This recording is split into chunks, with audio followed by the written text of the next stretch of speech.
I'm going to be reviewing another Your Bookright film. It's a 1990 German art/horror film called Todesking. Um, the film is told by the 7 days of the week, and it's comprised. All the stories are about death, either by suicide or murder. Okay, the first story, well, there's actually like a little wraparound, I don't know what you want to call it, like a wraparound where there's like a corpse rotting during each segment. Like before each segment starts, there's like a corpse rotting, decaying. The first story starts on a Monday, and this is about a man who, I guess, quits his job, and it shows him doing his daily routine, you know, cleaning, dressing, feeding his fish, and the camera goes around in a circle like this. And there were some pretty cool pictures or posters. I think there was a Jaws poster on the wall. And then the man, finally, he goes, takes a bath, and he takes pills, and then basically sticks his head in the water and kills himself.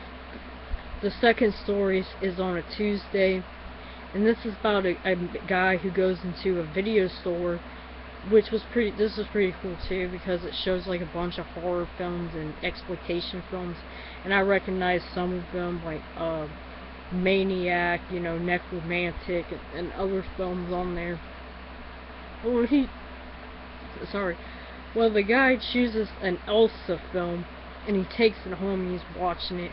It's not really Elsa, it's a film that George Bookright made for the film, and because it has the character Mark from Necromantic 2 in it, and they're playing like him and this other woman playing like a Nazi, these Nazis, and they're torturing this guy, and like the guy who's watching the movie, his girlfriend or wife comes home, and she starts bickering at him, and he like loses it and shoots her, and then like this punk song starts playing. It was pretty cool.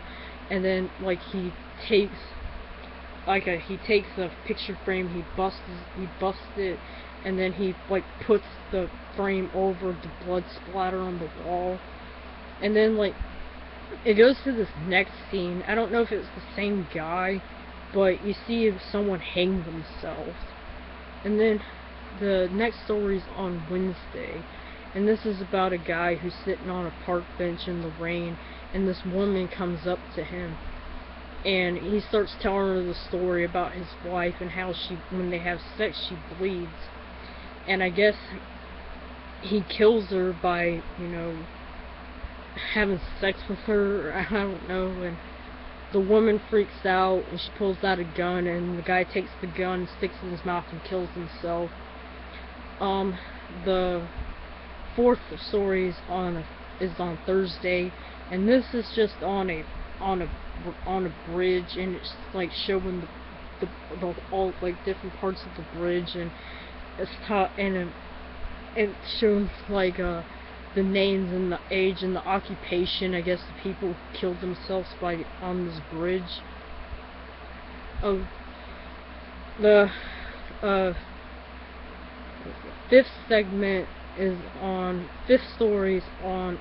Friday, and this one's about a lonely old woman, and she's looking at this young guy, one of the tenants that she lives with, and you know, she has feelings for him, and she's lonely, and this woman comes up and starts kissing on, making out with the guy, and then it's implied that they're gonna go have sex. So the old lady like goes out the door and tries to, you know, peep in or listen in on them, but then she hears noise, so she runs back up into her apartment, and she just sits there and eats some chocolate and drinks some wine, and then falls asleep. And then the next scene shows the couple dead in the bed together. The sixth story is on Saturday, and this one is probably my favorite, one of my favorites. it starts off with like someone watching like a snuff film or something, like they're watching like crime scene footage, where you just see a hand with a white glove on it holding a gun, and then it goes to the scene where this lady is filming herself reading this story to this little girl about people getting their revenge on society, and then it shows a woman getting dressed up, and she straps this camera onto herself, and she goes around and she starts shooting people and filming it. Then the seventh story is on Sunday, and this is about a guy who's in his apartment alone. He's crying and screaming, and he starts banging his head against the wall, and then he finally bangs his head against the wall, and I think he makes himself pass out. Then the film ends, and because the film starts off with a little girl drawing a picture of a skeleton, which is the Death King. She's drawing the Death King, but then you find out like who the Death King is and why he's called the Death King, and it's some guy. The guy's sitting in the chair, and there's like a little baby sitting in front of him, and he's holding a skull. And they said the Death King makes people not want to live anymore. And I think this is George Bookwright's best film in my opinion. It's very creative. Some of the camera work in it was very creative. It's violent, but it's not that violent. It's violent, but I don't think it's I think Necromantic 1 and 2 are more violent than this film. But anyways, that's my review.